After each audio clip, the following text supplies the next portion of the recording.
Record. And we're going to go to question 24. This is also a Math 2 question. And we're going to try to finish this up today. And if we don't, whatever we don't finish, we'll finish up on Monday. And then we'll start more review on Monday. All right. In rectangle FGHI, the diagonals FH and GI intersect at E. It says IE is 3x plus 4. And EG is 5x minus 6. This is, again, a Math 2 question. What do you know about those two? They're equal. So we're going to set them equal to each other. And we're going to solve them, and it wants to know about the full length FH. So we'll talk about that in a minute. How do I solve it? Subtract 3x. I get 4 equals 2x minus 6. Add 6. I get 10 equals 2x. Divide by 2 and x equals 5. How would I find FH?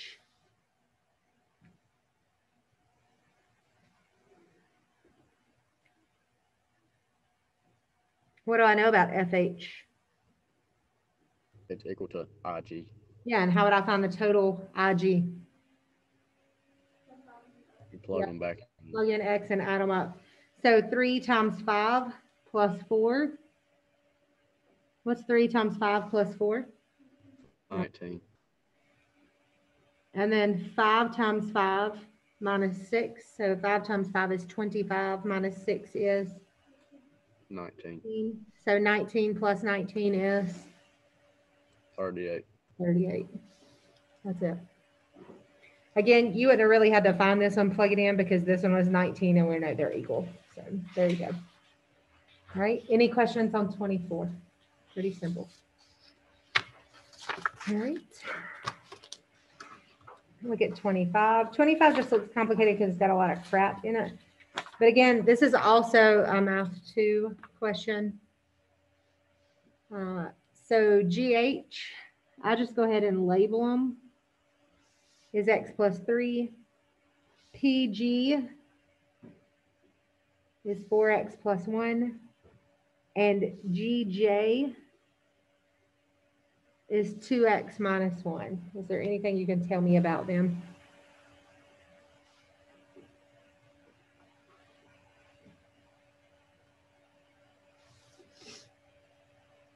Maybe nothing about all 3 of them together, but maybe something about 2 of them.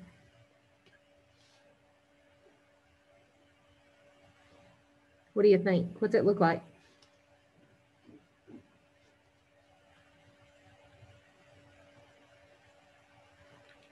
You guys see?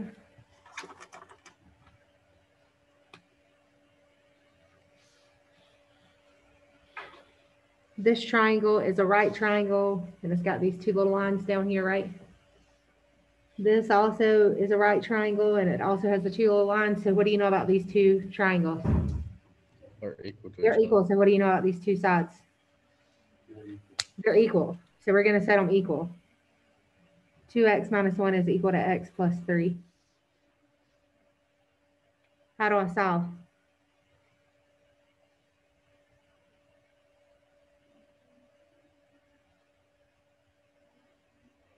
How do I solve? Subtract x. I get x minus 1 equals 3. Add 1. X equals 4. But what's it ask for? It asks for the measure of PG. So that's this right here. So I'm going to plug that in. 4x plus 1. X was 4. So 4 times 4 plus 1 is 17. That's it, y'all. You good? Everybody okay? All right. Next one.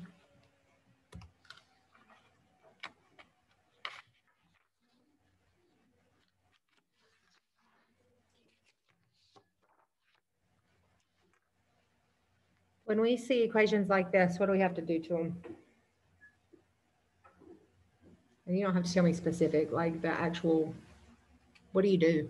Combine the Y's and the X's. Remember, put the X's together, put the Y's together, and put the blanks in. You guys remember that? And I told you that, that would be on there. There'll probably be 2 or 3 questions on your exam that are like this. Okay, so x squared minus 4x, and we're going to put our blank in,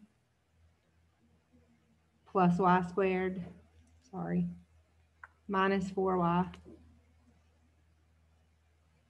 plus blank.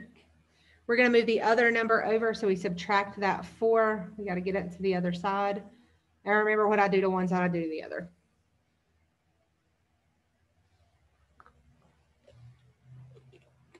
Okay. What goes in the first blank? 4. How do you get 4? 4 divided by 2 and then square it. Take that middle number, divide it by 2 squared, and it goes in this blank. Same thing with this one. It's 4 divided by 2 squared. And then these 2 blanks are filled in with what's on the other side. Remember, if you take anything out, you have to multiply that as well. Rewrite it, or to rewrite, it's the square root, the sign, and the square root. So we get x minus 2 squared plus y minus 2 squared equals -4 plus 4 cancel out, leaves me with 4. Just to review it, this will give you the center. To find the center, you change the signs of the two numbers inside parentheses. The center would be 2, 2. Your radius is the square root of the last number. So the square root of 4 is 2. Notice how they have 4 on there. That will happen, okay? So make sure you take the square root of the last number. Any questions for that one? Okay, those will be on there. I can guarantee there'll be a question like that on there. All right, David plans to cover the floor of his room with new material. The floor has an isosceles trapezoid whose bases are 16 feet and 26 feet and sides 13 length in feet. Each piece of new material has an area of 2.5 square feet. Assuming the pieces of new material can be cut out as needed or cut as needed, how many pieces does David need? What is an isosceles trapezoid? What is a trapezoid to begin with? What does it look like?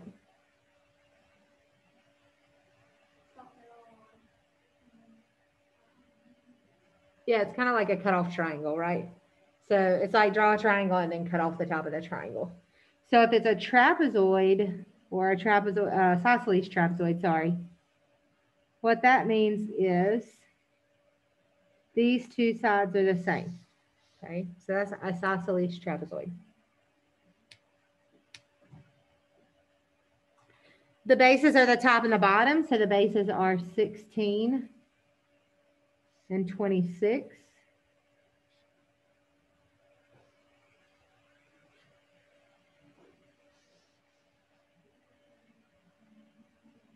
And the sides are 13 feet in length. And that's both sides, but I'm gonna leave it like that for just a minute. But it's talking about area.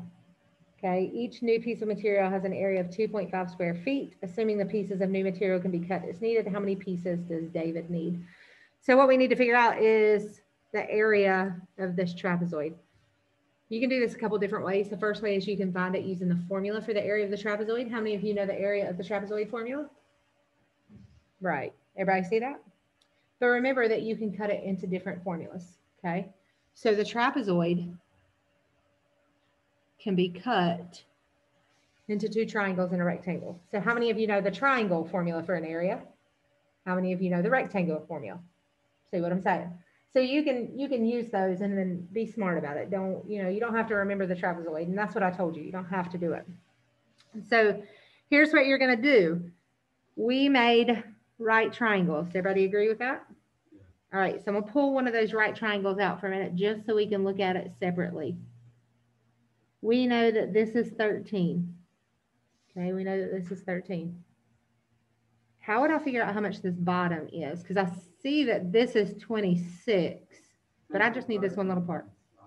Say it again, I'm sorry. Take the 13 and multiply. I can't use 13.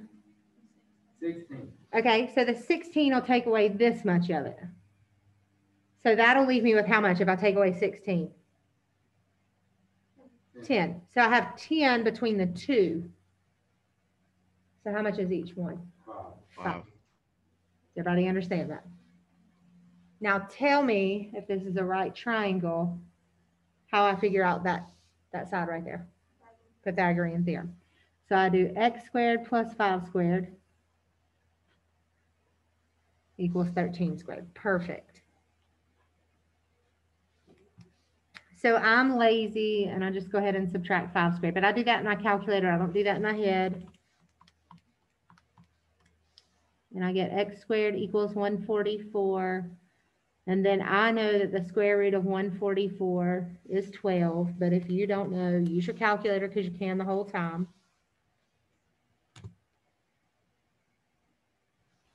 So I know that's 12.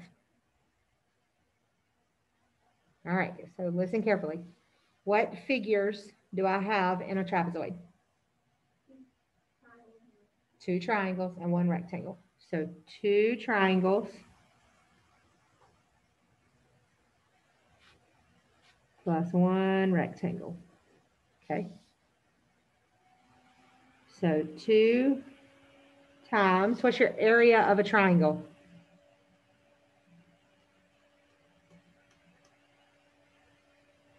How do you find the area of a triangle? Pythagorean theorem. No. Area of a triangle. We talked about this yesterday. I said Troy has a different formula than I do. Base times height divided by 2. Base times height divided by 2 or 1/2 base times height, whichever one you like. Again, I use 1/2 base times height. If you use base height divided by 2, that is perfectly fine. Plus, how do we find the area of a rectangle? Length times width. All right, so here's our triangle. And remember, we found that x was 12. Here's our triangle.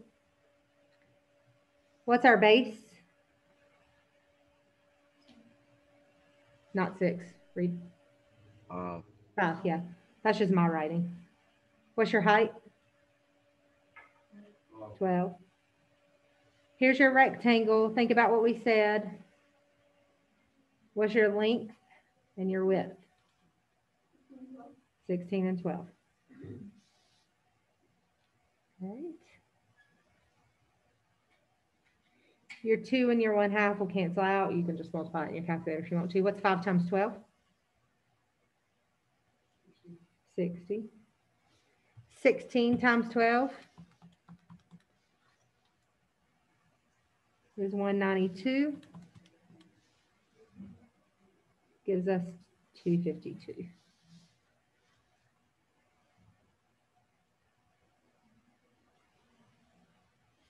I'm sorry, that kind of does look like a 6, but that is a 5 over there. Oh, sorry. This is the area of the figure. Yes. Thank you. I'll do that a bunch during this. Thank you. So what mistake will you make when you take this quiz or this test?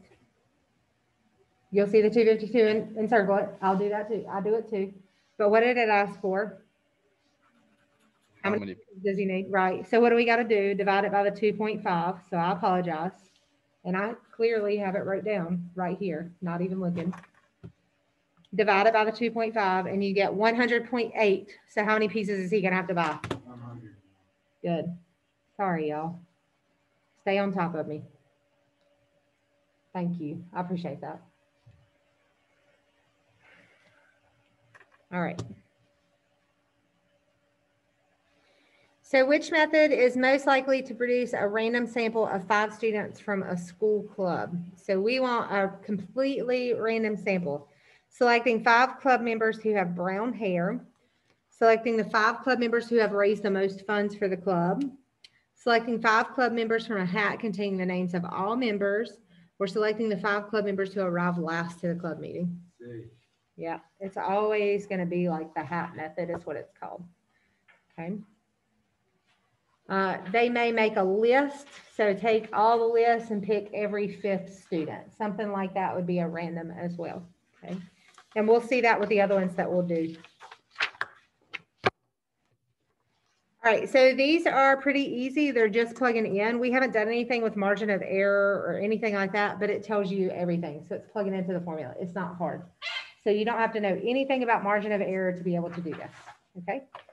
So it says a high school randomly selected 75 of the 200 seniors at the school to take a sample college entrance exam. The mean grade point average of the seniors collected was 2.85 and the standard deviation was 0.4. Select or click all of the statements that are true. The margin of error is 2 over S divided by the square root of N, where S is the standard deviation, N is the sample size. All right, so what you need to know is the difference between sample size and population. They took a sample of 75 out of a population of 200, okay? So that's the difference. So they tried, that's the only place that you would mess up is plugging in 200 other than 75. And then they give you that the standard deviation was 0.4. All right, so we're gonna plug that in. 2 times your S or your standard deviation was 0.4 over the square root of the sample size, which was 75. When I put that in my calculator, and you guys can do this on Desmos too, it doesn't matter. I do alpha y equals 0.4, square root 75, get out of all of it. And we get 0.09. All right. So read all the questions because when it says click all that'll apply, there's probably gonna be more than one. So check all of them. The margin of error is 0.05. We found it was 0.09, so it's not that one. We're not gonna click that one. The margin of error for the mean grade point average is about 0.092. That is what we found, so we would click that one. So we do want that one. The margin of error would decrease if the sample size were changed to 125. So our sample size was 75. So let's see what changes when we change it to 125. So I'm going to do it again. But I'm going to change it to 125 and it gives me 0.07. Did it decrease or did it increase? It decreased. And we know it didn't increase, so we would just pick those two. That's it. Everybody good? All right, I think the next one is sample size and stuff too. Yep, same thing, margin of error. And we kind of answered this, but I'm going to show you how to do it without having to freak out about it, okay? So the police chief in the town is trying to determine the average speed of drivers on a specific road. The police chief took a random sample of the speeds of 100 drivers on the road. So regardless, I'm going to talk about this while we're looking at the answers. It says changing the time and changing the road. If you're taking a sample of 100, doesn't matter what road or what time you take it, you're going to take 100 until you get 100. Does everybody understand? You can start at 6 o'clock. It might take you till 8 o'clock, or it might take you till 10 o'clock. But when you want to get 100, you're going to get 100 no matter what. Does that make sense? Okay, so changing the road and the time is not going to matter. So that's why C and D are not going to be your answers. So what would decrease the margin of error? And we just did that. What decreases the margin of error? Increasing the sample size. So if you get this one and you're doing it randomly and they don't give you anything, plug random stuff in, okay? Be smart about it and just kind of plug and chug, okay? But we just did one, so we know that. Do y'all remember the ones I skipped? I know there was one, I didn't even print your unit circle again. Didn't even think about it. I'll show you a unit circle then. 20 and 21. All right. Let me look for you.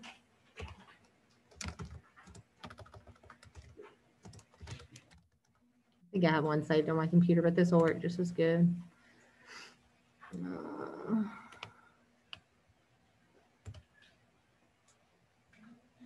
Minimize this, get it out of the way. All right, so you guys, remote people, are you seeing this unit circle? Yes? Yeah. Okay, good. All right, I just want to make sure I was sharing correctly. All right, so there's a lot of crazy stuff going on in this unit circle, but what you'll understand, especially if you're going to pre-cal, it's just a memorization thing. So if you look, everything kind of rotates itself. So you guys remember in, in Math 2 when you were rotating things, rotating coordinates, 90, 180, 270, all of that? The unit circle is exactly that. So if you guys look, I don't know if you guys can see my mouse or whatever. So if, I'm sorry, I didn't mean to move that. So we have the square root of 3, square root of 3 over 2 and 1/2 in this first quadrant. If you go over to the second quadrant, you see how it's rotated, it's flipped. Remember your 90-degree flip, okay? Same kind of concept. And then remember that your second quadrant is always a negative positive. So it's the same. If you guys look, it's just reflected. It's reflected over that y-axis, so we change x. You guys see that? Reflect y, change x. And then it's the same exact coordinate. Okay, if we look up 1, square root of 2, square root of 2, we flip it because we change it and we change x. It's the same thing. So if you can memorize 1, like if you can memorize the first quadrant, you can get all 4 quadrants. Does that make sense? So again, if we look at this and we look down at the fourth quadrant, that's the one right below it. So negative, negative. If we flip that, sorry, not negative, negative. Yeah, positive, negative, sorry. Positive x, negative. And we're looking at the square root 3, 1/2. We're flipping it over the x-axis, so we're changing the y. So it's the exact same thing, okay? So once you get the first one, you can get the bottom one. I promise you that we will look at this Monday or Tuesday, okay? So I will print this. I'll make a note right now so I don't forget. And I'll teach you how to do this.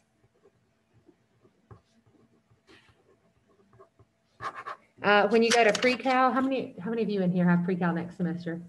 You'll have a test on this, like memorizing the unit circle. So if I can go ahead and do it for you, then you're already a step ahead. So go ahead and memorize it, and you're already a step ahead. All right, so again, remoters, if you're doing pre-cal, you'll have to memorize this. All right, so I'm gonna look at this unit circle for a minute, and I'm gonna go back to number 20.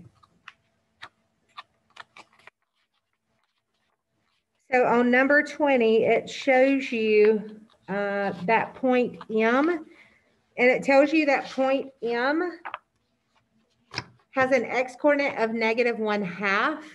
And if you guys look down in quadrant 3, and it has an x coordinate of negative 1/2, you have 2 things up there. You have a degree of 240 and radians of 4 pi over 3. I think you can look at degrees a little bit easier. Does everybody see that? Degrees a little bit easier. So 240 is what I think about. Poor Christian. All right, so I think about those 240 degrees. So I'm going to go back to look at this.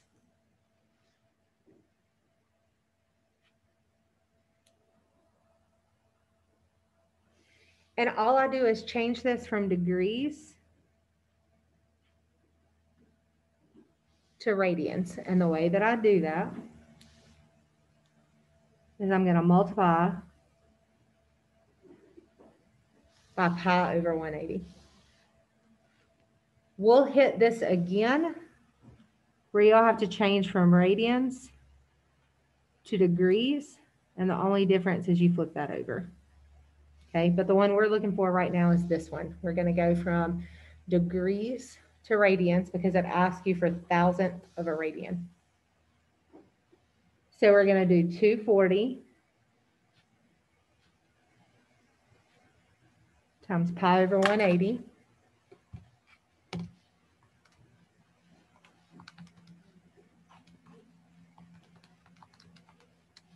And we get 4.1887.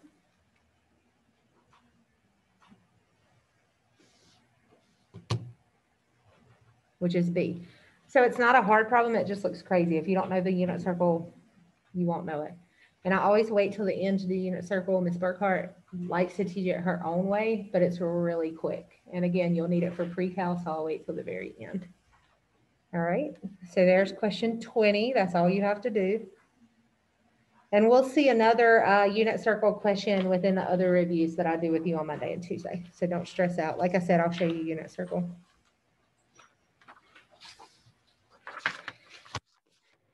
All right, so this one is the really crappy one. I wouldn't even, this is like a fourth math question, and I'm not even sure why they put this on here, but we're going to go with it. The thing that you need to know is that the formula for a period is 2 pi over b. So that's the first thing you're going to start with. And this problem legit is a guess and check problem. That's why I do not like it. Okay. So you'll get the first number and then the rest becomes a guess and check. All right. So the first thing you're going to do, you said your period is 6. I don't know what this line is. So we're going to set that equal to 2 pi over b. We're going to solve this. So I'm going to cross multiply. And I'm going to get 6b equals 2 pi. Divide by 6. And I get b equals pi over 3. So if you guys look,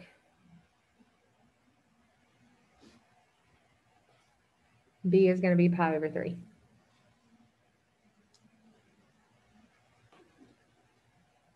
Then it tells you it has a minimum value of 2, a minimum value. The way you get the minimum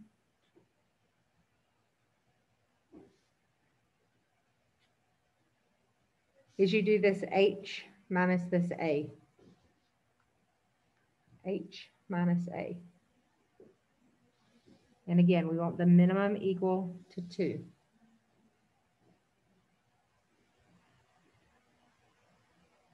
All right, so what are your only values of h and a right here that will give you 2? So 2 minus 2 won't, 2 minus 3, 2 minus 4 won't, 2 minus 5 won't. That's not going to help us. So that one's out of the question. Does everybody understand that? 4 minus 2 will. 4 minus 3 won't, 4 minus 4 won't, 4 minus 5 won't. 6 minus 2 won't, 6 minus 3 won't, 6 minus 4 will. 8 minus 2, 3, 4, and 5 will not. So 8 is completely out of the question. So my only values of h will be 6 and 4. And my only values of a will be 2 and 4. Does that make sense? Those are the only combinations that will give me 2.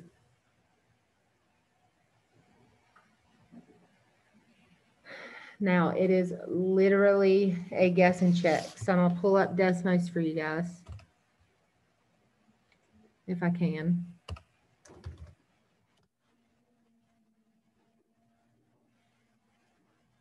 We're going to type this in. All right, so I'm going to type the combinations 2 and 4. So from right here, A is going to be 2, H is going to be 4. So I'm going to plug this equation in. A is going to be 2, H is going to be 4. We know B is pi over 3. All right, this last one we got to do, right, on this paper? Okay, we're going to be fine. We'll go back to decimals. All right, so y equals 2. Let me see. I've never done this before. We're going to try real hard. Functions, sine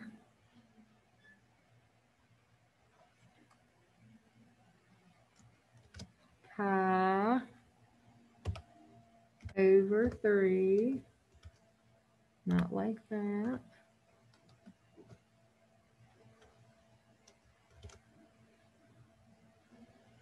And then x. And then we can close the sign, plus 4. All right. So it says it has a minimum value of 2. If you guys look, it goes no lower than 2.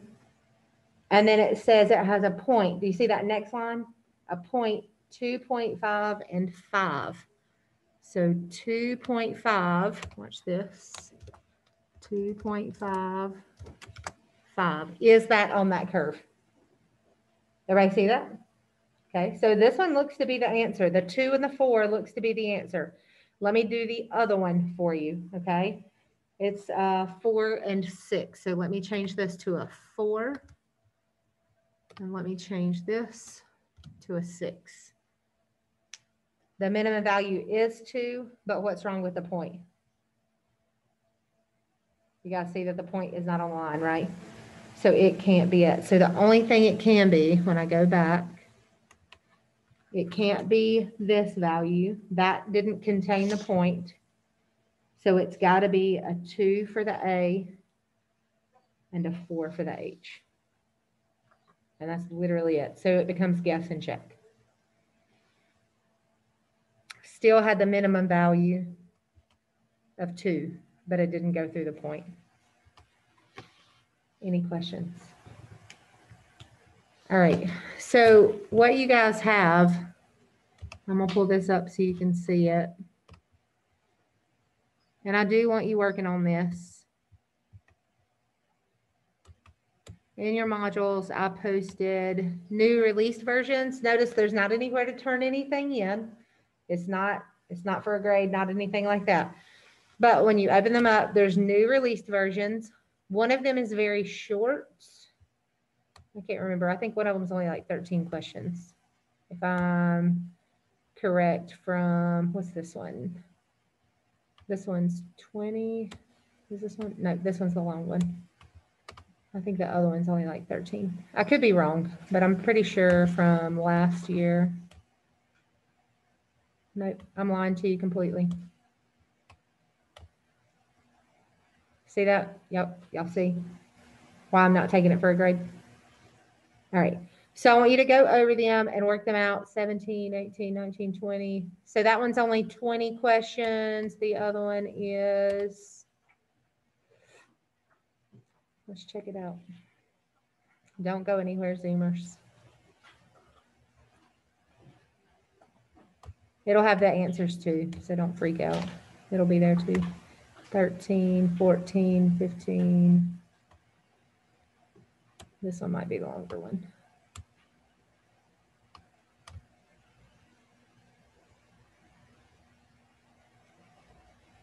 Don't do any of those. Don't do those. They used to have like free response on them. Don't do those. So 25, 20 and 25.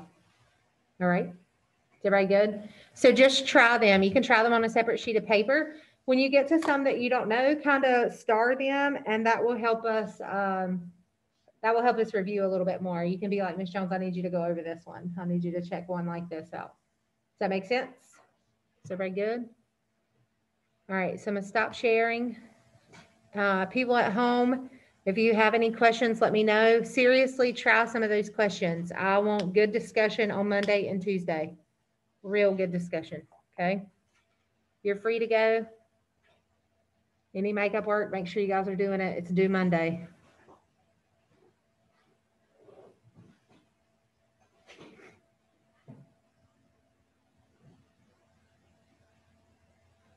All right. Go ahead and start working on some of those questions. Some of them are really easy.